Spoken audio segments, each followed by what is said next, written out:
Hi everyone, here we've got UMIDIGI X, and let me share with you how to clear credentials on this device.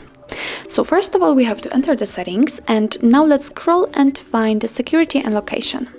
Now we have to scroll again and find the encryption and credentials. Let's tap on it, and at the very bottom of the list we've got clear credentials option, so let's tap on it.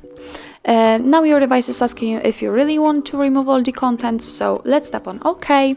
If you've got a pattern or a pin, then enter to confirm, and as you can see, the credential storage has been erased successfully. So actually that's all. This is how to easily remove the credentials in your UMIDIGI X. Thank you so much for watching. I hope that this video was helpful, and if it was, please hit the subscribe button and leave the thumbs up.